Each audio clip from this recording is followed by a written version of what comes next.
Oke, baik, sekali lagi sahabat Shalom. Haleluya ya, salam sejahtera untuk kita semua. Iya, untuk materi hari ini saya akan menyampaikan waspada terhadap ajaran Nikolaus ya. Saya sudah pernah membawakan ini ya, tapi saya percaya firman Elohim selalu baru ya, dan saya percaya apa yang akan saya sampaikan ini benar-benar menyadarkan saudara dan saya. Amin. Haleluya. Jadi Bapak Ibu yang terkasih, ya, saya mau sampaikan bahwa hari ini kita tidak sedang bicara tentang teori, tetapi kita membongkar ya satu racun rohani ya. Sekali lagi, kita membongkar satu racun rohani yang diam-diam sudah menyusup ya, sudah menyusup masuk ke dalam banyak gereja ya, sudah menyusup masuk banyak ke dalam komunitas, bahkan dalam broadcast digital ya, yang di media sosial. Namanya adalah ajaran Nikolaus ya. Makanya saya selalu ingatkan kepada Bapak Ibu yang terkasih, bukan melarang Anda untuk melihat tontonan-tontonan di YouTube ataupun di media sosial, baik di TikTok, Instagram maupun di Facebook, tentang pengajaran-pengajaran ya yang di luar kita. Nggak apa-apa, di sisi baik kita ambil ya, tetapi kalau ada nama di luar dari nama kudus jangan di-share saudara ya, karena itu akan menjadi batu sandungan ya, karena iman kita yang akan menentukan. Oke? Nah, ini yang sangat berbahaya saudara, bahkan termasuk di dalam ajaran-ajaran Bapak Yahweh juga itu ada ada ajaran-ajaran Nikolaus saudara. Makanya saya sangat teliti ya dalam hal ini saudara ya, karena saking telitinya ya seperti itu saudara ya. Ternyata ternyata begini juga toh rupanya ya, sudah menyembah Bapak Yahweh toh masih begini ternyata saudara ya. Ya makanya kita harus punya pendirian ya, kita harus berdiri di atas kebenaran firman. Jadi belum tentu seseorang itu, baik dia pendeta, hamba Tuhan, pelayan, siapapun ya, yang sudah menyembah Bapak Yahweh tetapi kehidupannya benar saudara ya, mengikuti kebenaran yang sesungguhnya. Tahu-taunya dalam komunitas, dalam gereja itu sudah masuk ajaran Nikolaus ya. Jadi ajaran ini bukan ajaran baru saudara ya. Ajaran ini sebenarnya sudah ada sejak zaman jemaat Pergamus ya, tapi bahayanya masih relevan sampai detik ini saudara. Kenapa? Karena ajaran ini menyamar sebagai kasih ya, menyamar sebagai iman ya, dan menyamar sebagai kebebasan rohani ya. Pada isinya adalah apa saudara? Kompromi, kenajisan, dan pencampuran ibadah yang selalu saya katakan gado-gado saudara ya. Paham saudara ya? Ajaran Nikolaus begitu. Kelihatannya mengajarkan tentang kasih, kelihatannya mengajarkan tentang iman, kelihatannya mengajarkan tentang apalagi saudara tadi? Kebebasan rohani. Makanya banyak orang Kristen kebablasan, termasuk Nasrani, penyembah Bapak Yahweh. Tapi pada isinya apa tadi? Kompromi. Masih kompromi. Masih hidup dalam kenajisan dan pencampuran ibadah saudara. Nah, Yesus sendiri menegur jemaat Pergamus karena mereka membiarkan ajaran ini. Ajaran siapa? Nikolaus ya, hidup di tengah-tengah mereka. Bukan karena mereka tidak tahu saudara ya, mereka tahu, tapi karena mereka tidak tegas. Haleluya. Mereka tahu itu sesat saudara ya, mereka tahu itu sesat, tetapi Nah, inilah yang membuat Yesua marah, saudara. Ya, haleluya. Wahyu 2 ayat 15 katakan demikian. Demikian juga ada padamu orang-orang yang berpegang kepada ajaran pengikut Nikolaus yang dibenci olehku.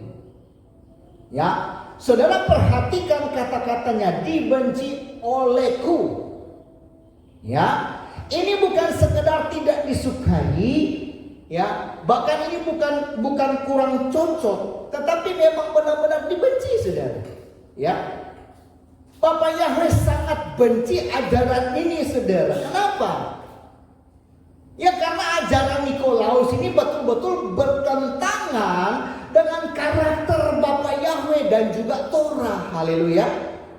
Nah, sekarang kita tanya kepada diri kita sendiri, saudara. Apakah kita juga sedang membiarkan ajaran ini masuk ke dalam kehidupan kita, ke dalam gereja, ke dalam kehidupan kita, saudara?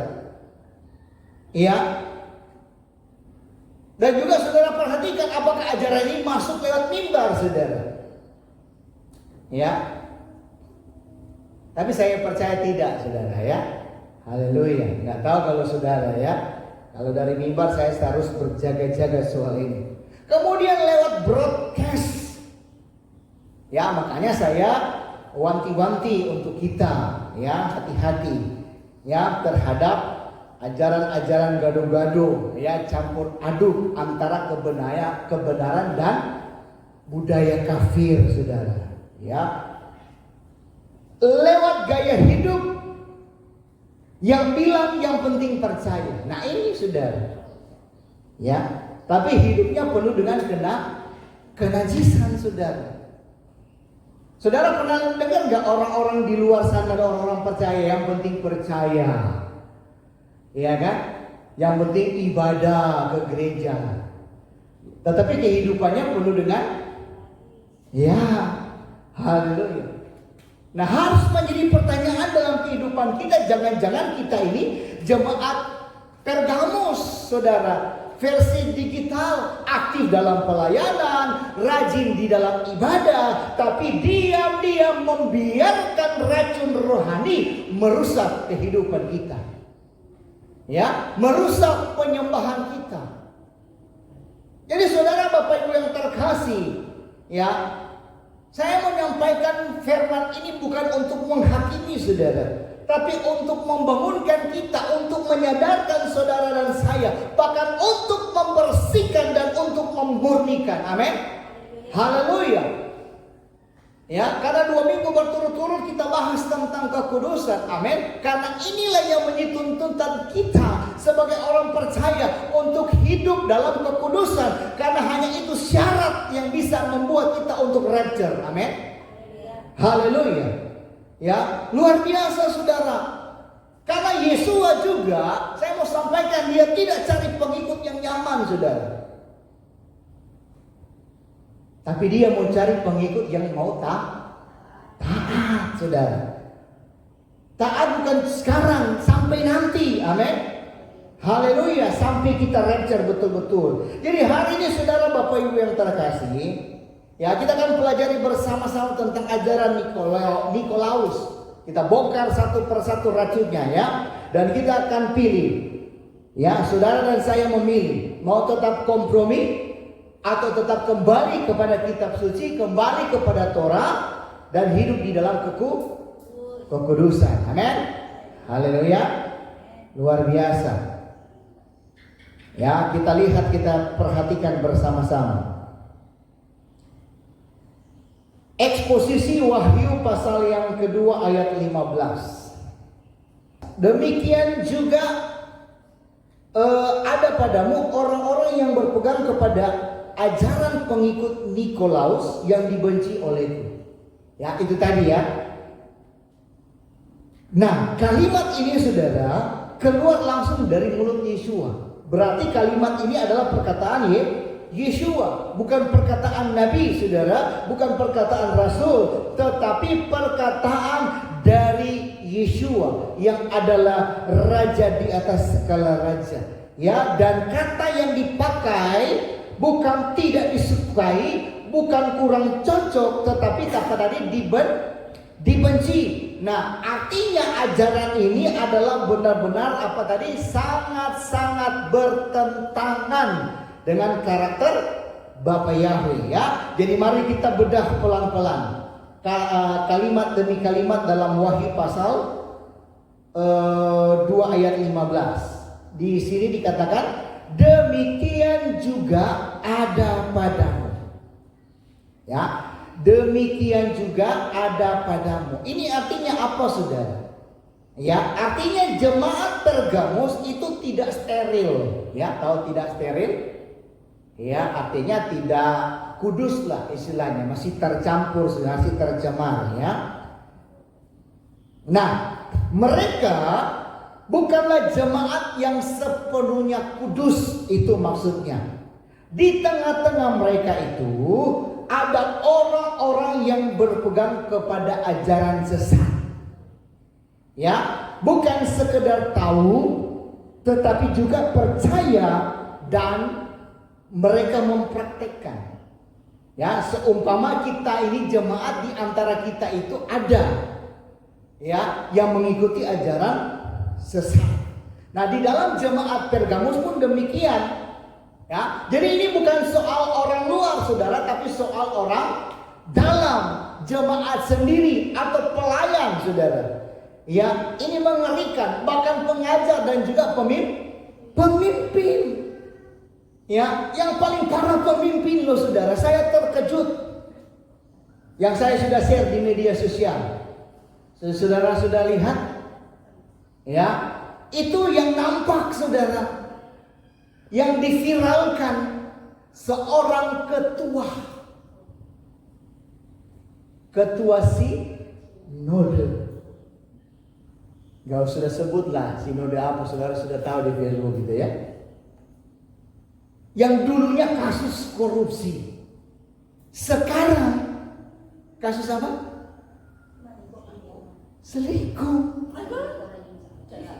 Ya, selingkuh bukan cuma 1-2, bahkan ada anak diaborsi, saudara. Ya, ngeri nggak, saudara? Lalu dia berdiri di khotbah, dia menyampaikan firman di mimbar, maksud saya, saudara. Dia keliling penginjilan, buat KKR, bahkan dia juga seorang gembala. Hello. Yang mengerikan, saudara, Bapak Ibu yang terkasih, makanya, saudara. Tetapi banyak segelintir orang yang membela, termasuk jemaat. Heran saya. Itu yang ketahuan, yang gak ketahuan kita.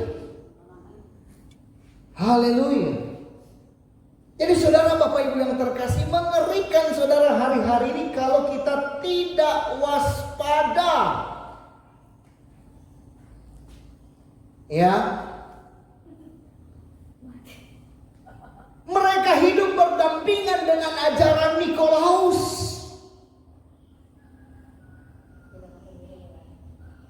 Ya, bahkan tidak ada yang mampu untuk menegur, saudara.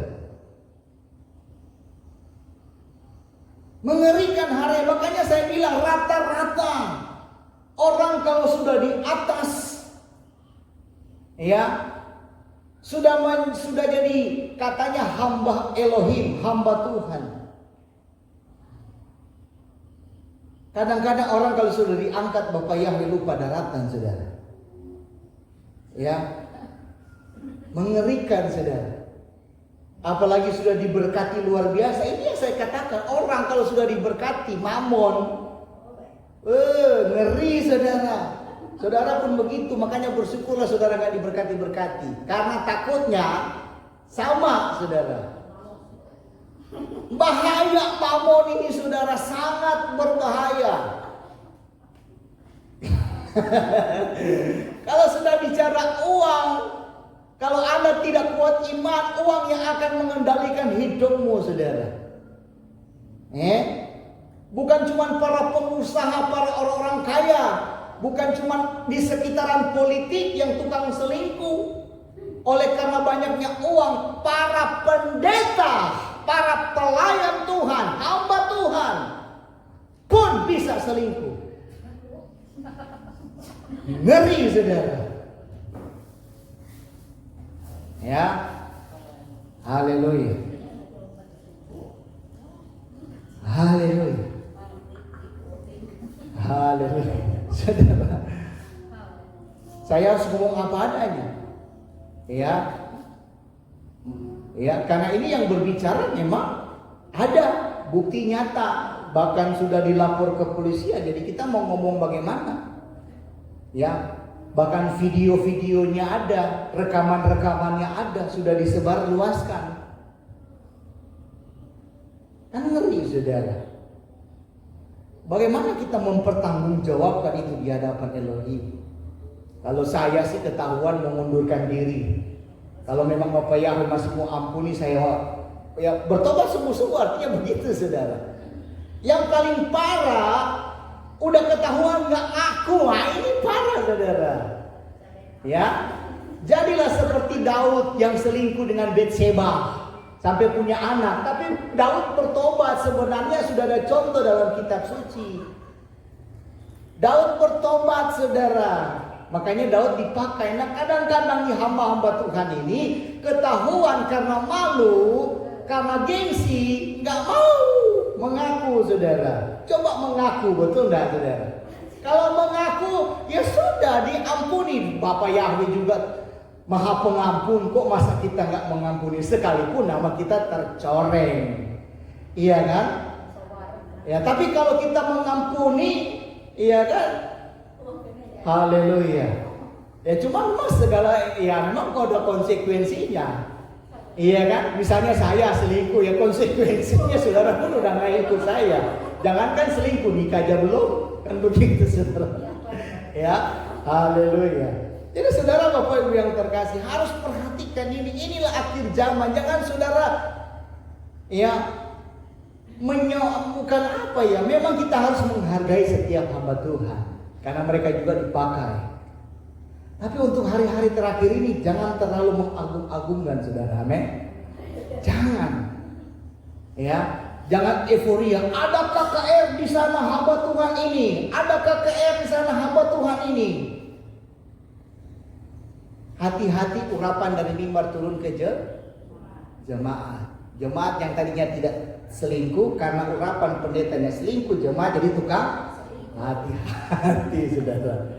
Ya, itu transfer namanya. Ya, transfer spirit, saudara.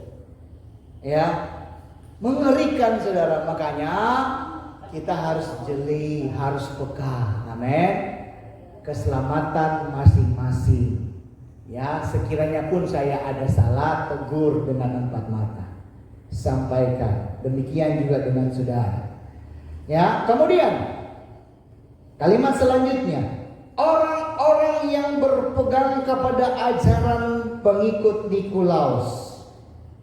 Ya, saudara perhatikan kata berpegang itu penting, saudara. Ya, ini bukan sekedar dengar-dengar, ya, tetapi ini bukan sekedar ikut seminar, ya. Ini melekatkan diri. Dan itu sebagai dasar hidup rohani mereka. Ya. Jadi ajaran Nikolaus bukan ajaran terang-terangan sesat. Justru ajaran Nikolaus ini terlihat rohani, terlihat penuh kasih.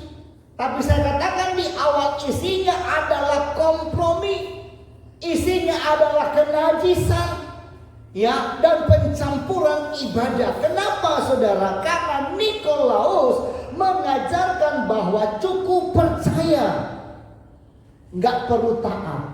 Ini kan ngeri. Betul nggak, saudara? Banyak orang Kristen begitu di luar sana kan, yang penting percaya. Jadi nggak taat pun nggak apa-apa. Ya, ngeri, saudara. Ya, kan itu ada ajaran juga kan, sekali selamat tetap selamat. Yang penting percaya, itu maksudnya, saudara. Ya. Tubuh boleh berbuat dosa. Ya, asal roh tetap percaya. Boleh begitu? Enak dong. Kalau begitu nggak perlu ada ibadah, nggak perlu ada doa. Yang penting percaya, teruslah berbuat dosa, Anda tetap selamat. Apakah begitu? Ya, ngeri saudara. Ya, kemudian ibadah bisa dicampur dengan budaya kafir. Ya, mengerikan saudara. Ya, ini bukan kebebasan rohani, tapi ini adalah pemberontakan halus terhadap Torah. Paham ya? Kemudian kata kalimat selanjutnya, yang dibenci olehku. Nah, ini yang menjadi klimaksnya. Yesua tidak bilang aku tidak setuju, dia bilang aku benci. Artinya ajaran ini bukan sekadar keliru, tetapi ini adalah merupakan kekejian. Ini najis dan ini menyesatkan banyak orang. Ya, kalau Yesua membenci sesuatu, kita tidak boleh kompromi. Amin. Kita tidak boleh netral. Ya, justru saudara dan saya harus berdiri tegas, dan saudara dan saya harus berani menolak. Ya, kita harus membersihkan jemaat dari racun-racun. Amin. Ya, jemaat-jemaat yang kompromi sudah mulai tersingkirkan satu persatu. Jangan sampai juga saudara demikian. Ya, haleluya. Jangan saudara berpegang kepada ajaran Nikolaus.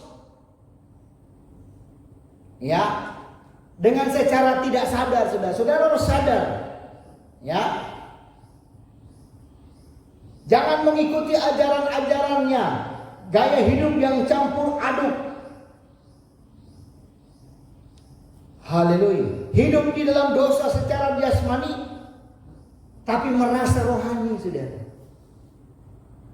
Ya, kawan saya dulu begitu, saudara. Sama-sama kami belum, ya udah ibaratnya PBP, pendeta pembantu.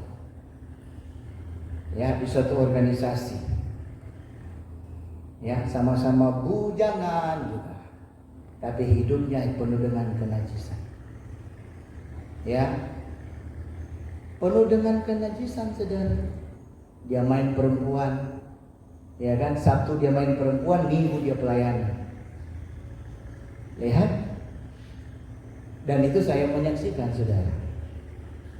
Ngeri. Ya, bukan sekarang, bukan nanti sekarang, sudah dari dulu sebenarnya. Apalagi sekarang mendekati zaman akhir, saudara. Nah, kita pun sebagai orang percaya kan begitu. Ya, terus berbuat dosa tetapi tetap merasa rohani. Saudara sadar nggak akan hal itu? Hati-hati, saudara. Ini ajaran-ajaran Nikolaus yang begini, saudara. Ibadah yang campur aduk, gado-gado, udah dibilang kalau mau ibadah ke A, nggak boleh ke B. Ini senang, happy, kami diundang jadi kami datang. Ini kan ngeri, saudara. Kalau undangan satu iman, oke, datanglah. Amin. Penyembahannya udah beda, kok datang dengan sorak-sorai, dengan senang-senang. Itu kompromi, itulah Nikolaus. Amin. Haleluya. Paham gak, saudara? Ya, saya harap paham ya. Kalau ada undangan lain silakan Anda datang. Tapi setelah ibadah mereka selesai. Jangan anggap sepele, nggak apa-apa, kami kan di dapur sama aja. Kecuali ada satu rumah, apa boleh buat, betul nggak? Ya, jangan kompromi, saudara. Ingat, sekali lagi, Yesua tidak cari pengikut yang nyaman, ya. Tapi apa dia cari? Yang taat, saudara. ya, Yesua tidak mau jemaat yang aktif, tapi kompromi. Ya, Dia mau jemaat yang kudus dan berani menolak ajaran sesat. Amin. Nah, kalau hari ini kita sadar ada ajaran Nikolaus di sekitar kita, ya, baik di mimbar, di broadcast maupun di dalam gaya hidup, ya, jangan tunggu, tolak. Amin. Ya, bersihkan, bangun altar yang murni. Ya, Bapak Yahya sudah mau datang, jangan main-main. Ya, tanpa kekudusan tidak mungkin masuk dalam kerajaan. Iya, kita tidak mimpi rapture. Saudara masih hidup dalam kenajisan, tidak bakalan rapture, saudara. Ya, amin. Bagian selanjutnya, bagian yang ketiga, ya, kita memang betul-betul telanjangi ajaran-ajaran Nikolaus, ya, karena ajaran Nikolaus itu licik, saudara. Ya, dia tidak datang dengan tanduk jubah hitam, akan tetapi dia datang dengan senyuman, saudara. Ya, dia datang dengan kata-kata manis. Ya, dia datang dalam kemasan rohani, tetapi apa isinya? Kompromi, kenajisan, dan apa? Ibadah yang gado-gado. Ya, ajaran Nikolaus yang menjadi racun. Kita lihat racun yang pertama. Ya, racun yang pertama berkata, iman cukup, perbuatan tidak penting. Ya, inilah ajaran yang paling populer. Ajaran yang paling terkenal apa? Iman cukup, perbuatan tidak penting. Yang saya katakan tadi, yang penting percaya. Mau berdosa, mau berzina, mau mencuri, yang penting percaya. Inilah yang terjadi hari-hari ini, saudara. Ya, banyak orang yang suka karena tidak menuntut perubahan hidup. Yang penting saya Kristen, yang penting saya percaya. Ya, ngeri, saudara. Ya, nggak perlu taat, saudara. Ya, nggak perlu hidup kudus, nggak perlu tinggalkan dosa. Yang penting percaya, pasti saya selamat. Ini ajaran terkenal sampai hari ini. Ya, makanya nggak ada yang berani ikut kita. Karena terlalu banyak aturan. Bukan saya yang ngatur, firman Elohim yang ngatur. Amin. Makanya saya bilang, kalau saudara tidak mampu, silakan keluar. Banyak gereja-gereja di luar sana. Ya, untuk saudara hidup dalam dosa kenajisan, bebas.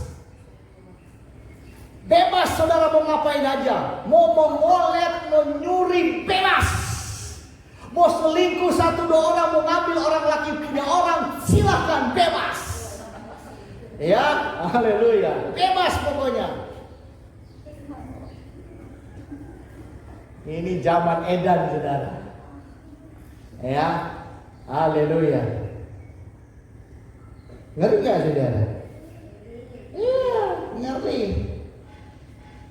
Haleluya. Tapi ingat, firman Elohim katakan, Yakobus 2 ayat 17, iman tanpa perbuatan mati. Ya, Anda percaya, hidup seenaknya, tetap mati konsekuensinya. Ya, haleluya. Artinya apa, saudara? Iman yang tidak menghasilkan buah, tidak menghasilkan ketaatan, tidak menghasilkan perubahan hidup, itu bukanlah iman sejati, tapi iman palsu. Ya, iman palsu, saudara. Haleluya. Kita dituntut perubahan hidup, saudara. Roma 12 ayat 1 dan 2, berubahlah oleh pembaharuan budi. Selalu saya sampaikan jemaat, kalau gak ada perubahan, dapatkah dikatakan manusia lagi? Saya ulang-ulangi ini, saudara. Binatang diajar tahu berubah, saudara. Kalau manusia dan tidak mampu diajar ketika manusia bukan itu. Setan aja terkejut. Ya, lane dari setan, saudara. Ya, haleluya. Nah, ajaran Nikolaus membuat orang nyaman dalam dosa, saudara. Ya, merasa rohani tapi hidupnya tetap tercemar. Merasa sudah diselamatkan tapi tidak pernah bertobat sungguh-sungguh. Ini bukan kasih karunia, ini penyesatan rohani, saudara. Paham? Yang kedua, racun kedua. Tubuh boleh berdosa, yang penting roh selamat. Benar demikian, saudara? Ya. Ini ajaran gnostik, saudara. Mereka bilang tubuh itu jahat. Ya, jadi nggak penting kata mereka tubuh ini, saudara. Ya, yang penting karena tubuh ini kalau mati habis, saudara. Ya kan, jadi nggak apa-apa berdosa kata mereka. Ya, jadi tubuh boleh selingkuh, tubuh boleh berzina, tubuh boleh minum mabuk, boleh korupsi, boleh mencuri, boleh nonton porno, ya kan? Pokoknya hidup semaunya gue, asalkan hati tetap percaya.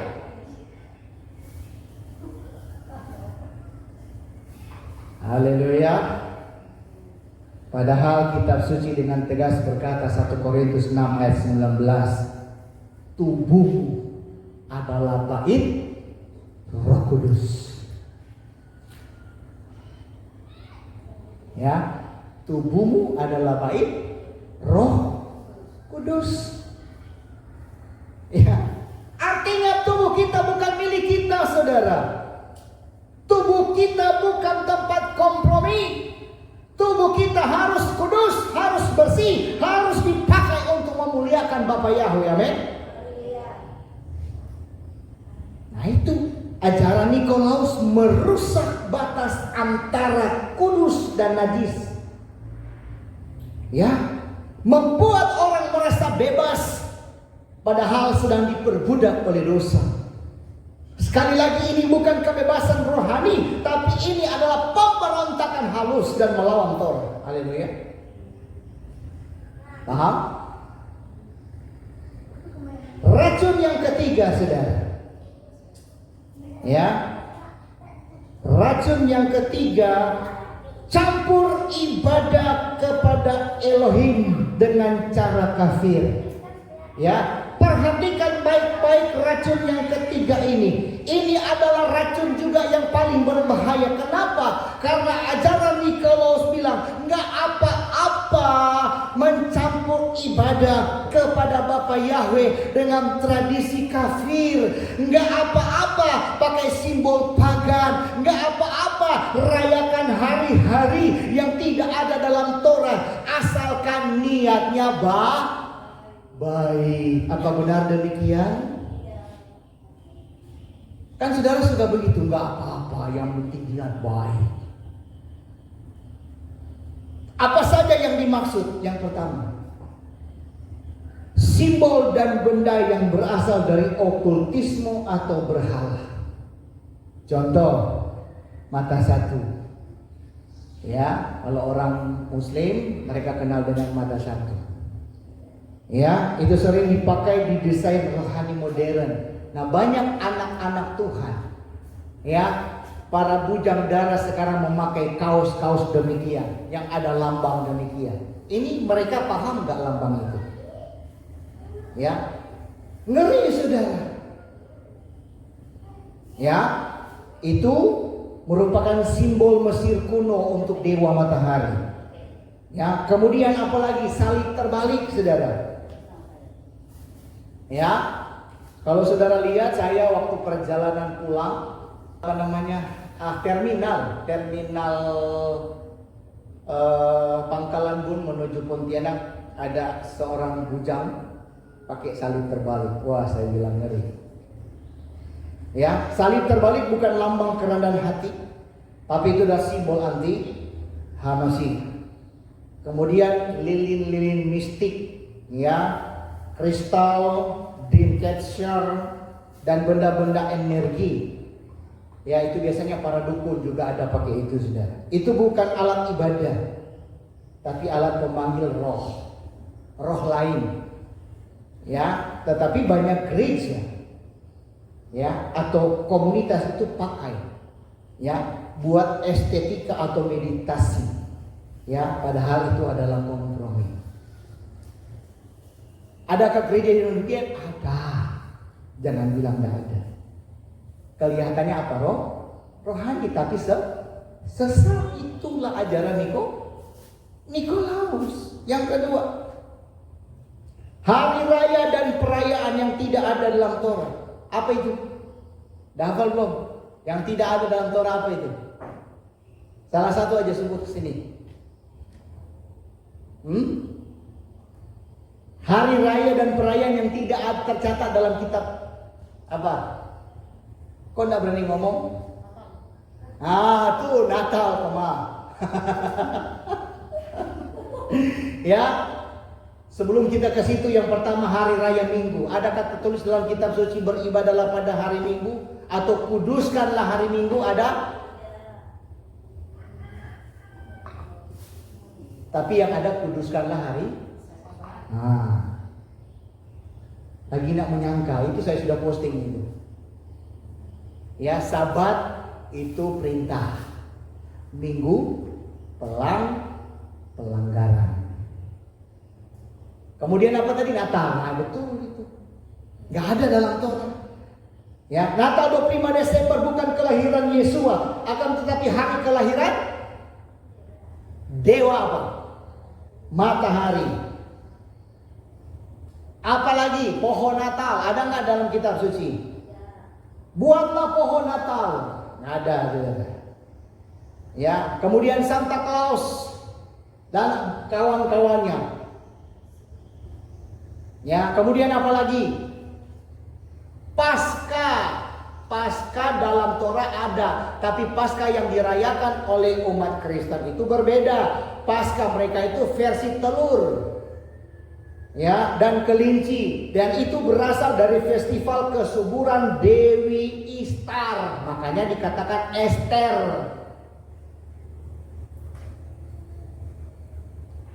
Ya, apalagi yang nggak ada dalam Torah, yang sering saudara lakukan, udah dikasih tahu berkali-kali. Imlek. Ya. Kemudian gawai-gawai, ada nggak dalam kitab suci?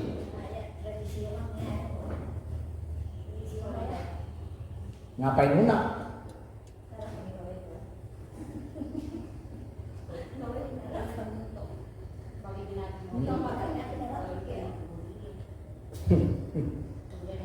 Udahlah, saudara. Amin. Mereka silakan, mereka mau lakukan itu. Amin. Kelihatannya bagus, kelihatannya rohani. Ya. Kemudian apa lagi? Halloween. Kapan nih perayaan Halloween ini? Sekarang kah? Apa besok? Apa lupa saya. Ya. Ini orang Kristen banyak, apalagi anak muda nih. Halloween itu perayaan kematian dan roh jahat, tapi banyak komunitas rohani ikut-ikutan dengan dalih happy fun, senang-senang. Doko kita orang Dayak apa yang muah? Jelas Ulangan 12:30 katakan, jangan tiru cara bangsa lain menyembah ilah mereka. Jangan tiru. Haleluya. Ingat saudara ya, gak perlu diulang-ulangi ini sebenarnya. Saudara sudah paham. Lakukanlah perayaan yang disuruh. Yang gak disuruh ya jangan. Ya, mau diundang, mau makan-makan, apa kek, mau meadi kek, mau apa, terserah.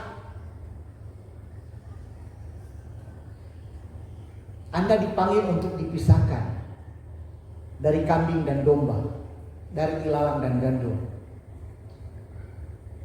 Ya. Kecuali kita satu atap satu rumah, apa boleh buat? Ya, kalaupun tuh mau datang, ya saya bilang tadi selesai acara mereka. Ya. Biar Meyadi, biar anak. Ya. Kan Galatia 1 ayat 10. Adakah saudara mau berkenan sama Bapak Yahweh atau sama manusia? Ya kalau Bapak Yahweh, kalau masih mau berkenan sama manusia, kitab suci bilang apa? Bukan hamba Elohim tapi hamba siapa? Ya udah, saudara masih hamba setan berarti. Karena firman bilang kok ngeyel terus.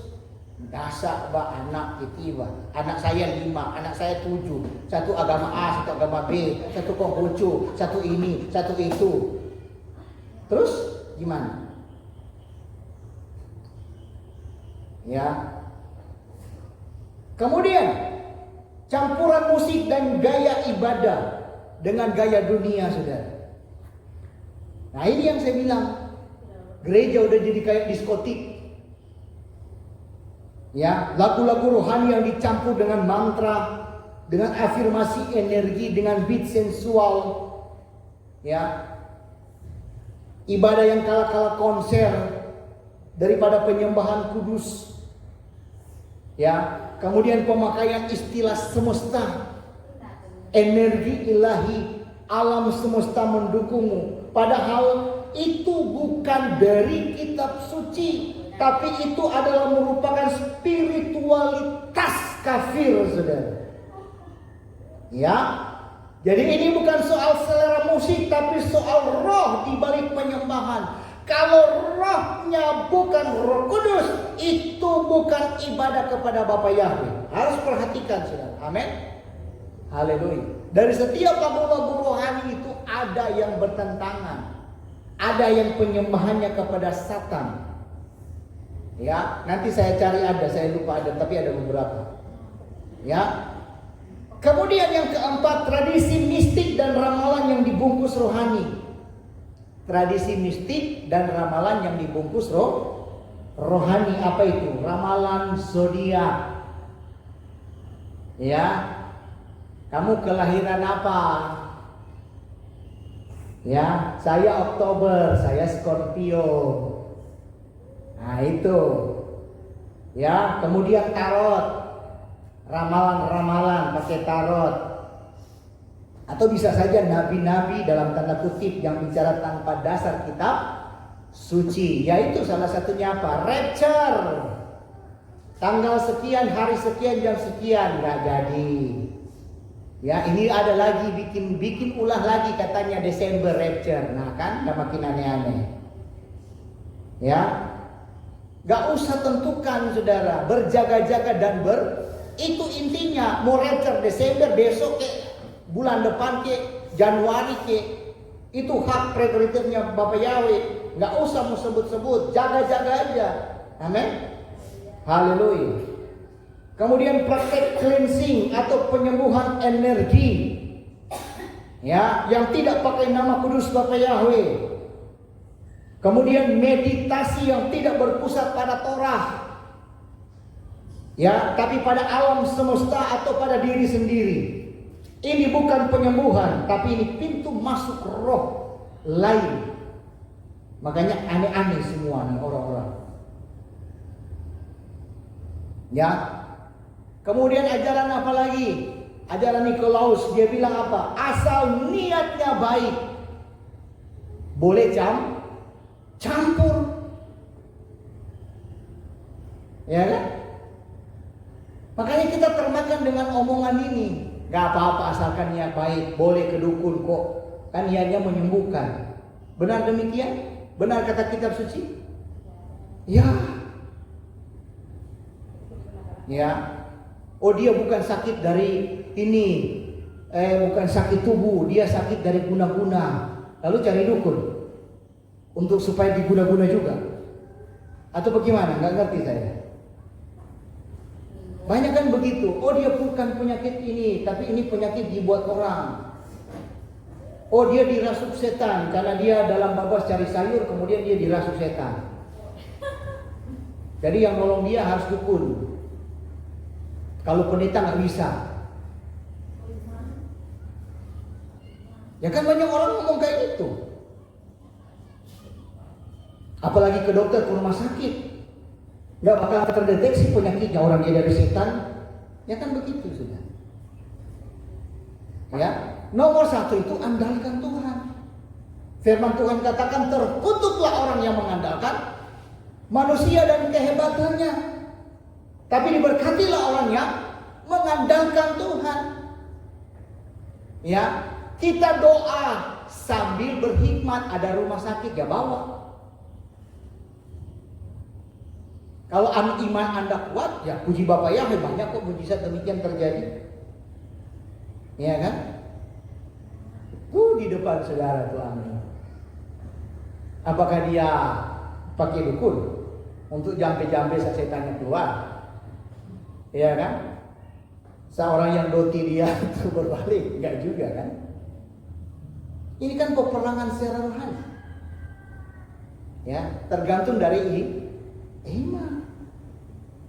Ya, haleluya. Inilah ajaran Nikolaus. Kelihatannya niatnya baik, tapi bertentangan dengan firman. Karena firman bilang jangan campur. Justru dikatakan kuduskan dirimu, jangan tiru bangsa lain.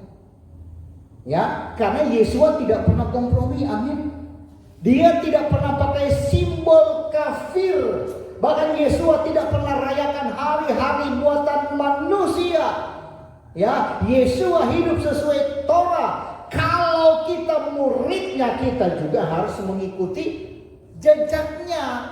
Karena dia, Yesua sudah memberikan contoh dan teladan. Nah, ajaran Nikolaus membuat ibadah kehilangan kekudusan, membuat altar jadi campur aduk, membuat jemaat tidak bisa lagi membedakan mana yang kehendak Bapa Yahweh dan mana yang dari dunia, saudara. Nah, dampaknya apa terhadap jemaat, saudara?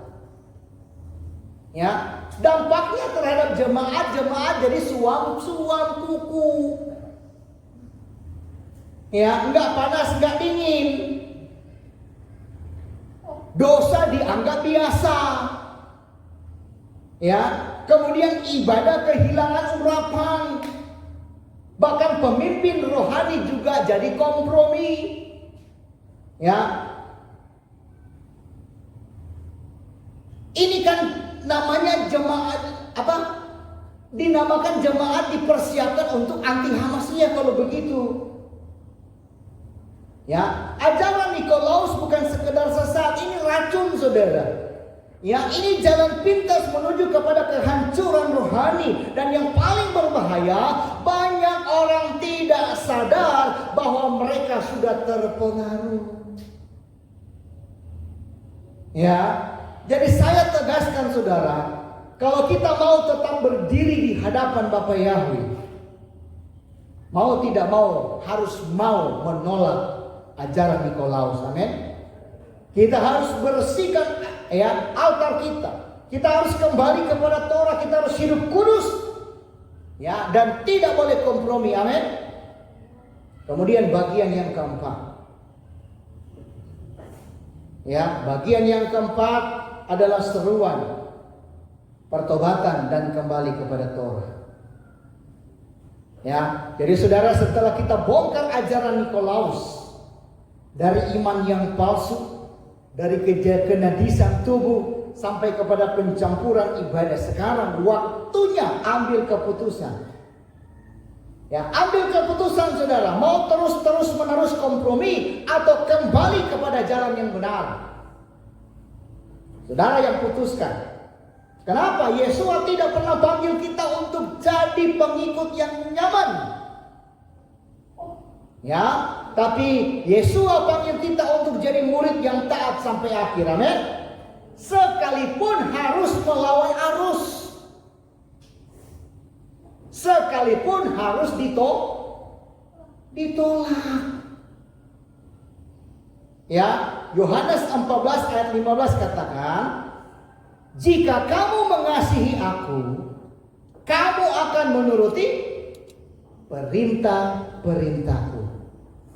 Ya, perintahnya bukan sekedar percaya. Perintahnya adalah taat kepada Torah, hidup dalam kekudusan dan menolak campuran. Amin. Haleluya. Jadi waktunya saudara dan saya bersih-bersih rohani. Tuhan sudah mau datang. Ya. Kalau rumah kita kotor pasti kita bersihkan. Amin.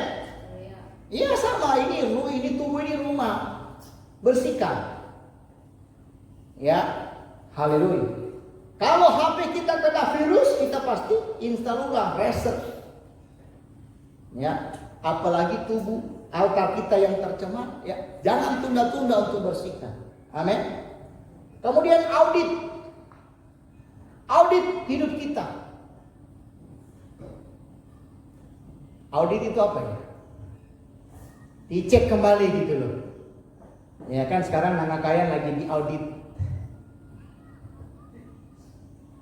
Ya, saya lihat di media sosial lagi audit jalan-jalan, audit, dicek sesuai nggak dengan dana yang dikeluarkan. Itu saya lihat di media sosial beredar.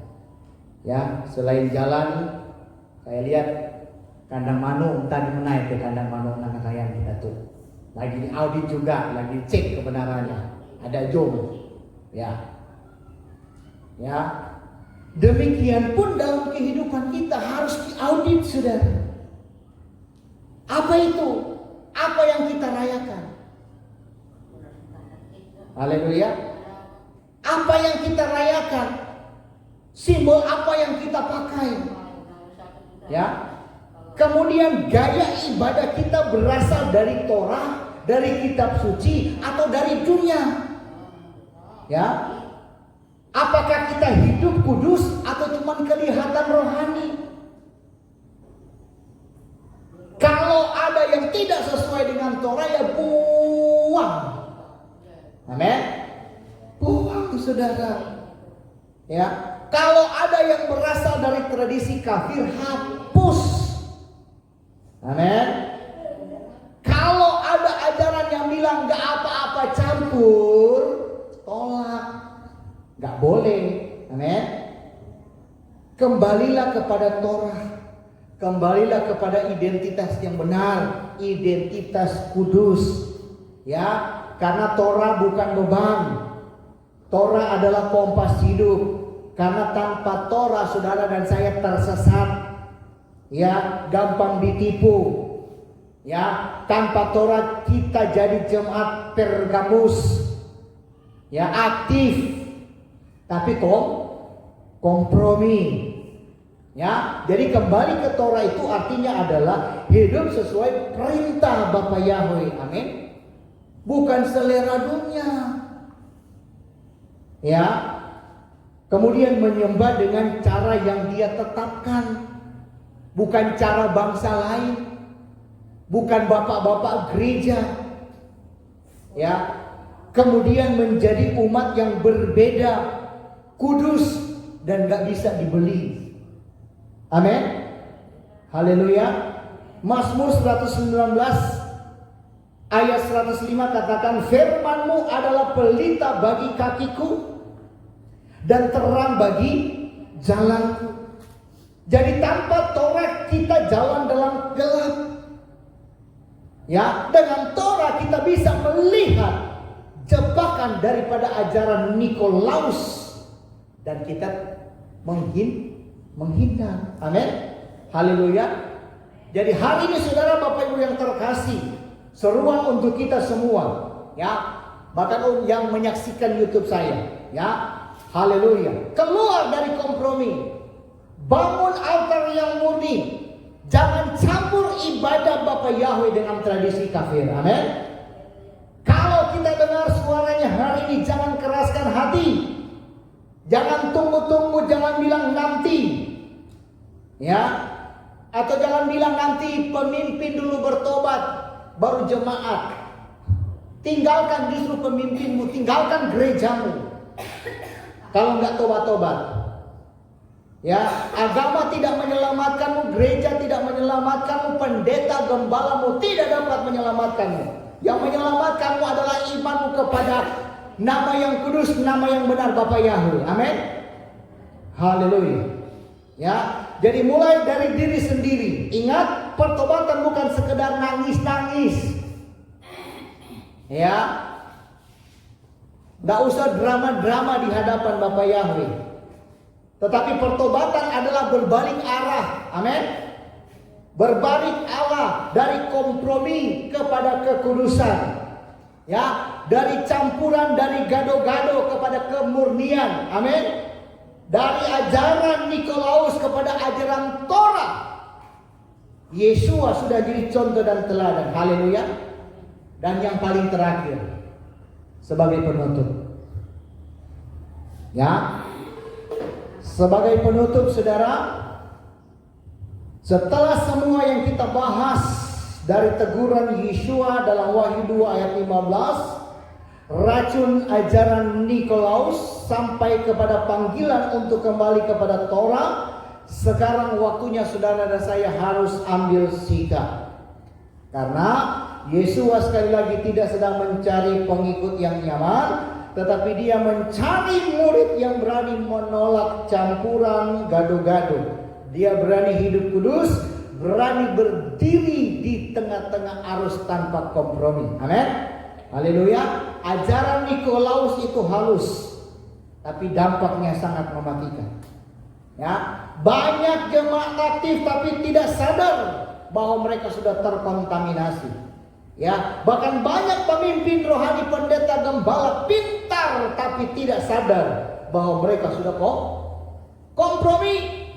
Banyak broadcast rohani di media sosial yang viral tapi isinya gado-gado. Ya, gado-gado antara Torah dan tradisi kafir. Hari ini kita tidak bisa lagi netral, saudara. Saudara dan saya harus bisa memilih. Mau tetap nyaman dalam campuran atau mau bangkit hidup dalam kekudusan. Itu pilihan, saudara. Ya, mau tetap ikut arus atau mau berdiri sebagai penjaga gerbang. Itu pilihan, saudara. Ya, dan sebagai deklarasi profetik, kalau saudara merasa Roh Kudus sedang berbicara hari ini, jangan tunda. Ya, jangan tunda, jangan ngir. Ya, saudara dan saya harus deklarasikan dengan mulut kita. Ya, dan bertindak dengan iman. Amin. Ini bukan mantra, saudara. Ya, tapi tindakan profetik. Amin. Haleluya. Siap? Ikutin saya ya. Seperti biasa. Oke, 2, 3. Aku menolak ajaran Nikolaus. Aku menolak kompromi rohani. Aku menolak pencampuran ibadah dengan tradisi kafir. Aku memilih hidup kudus. Aku memilih taat kepada Torah. Aku memilih Yesua sebagai satu-satunya jalan kebenaran dan hidup. Aku bersihkan altar rohaniku. Aku berdiri sebagai penjaga gerbang.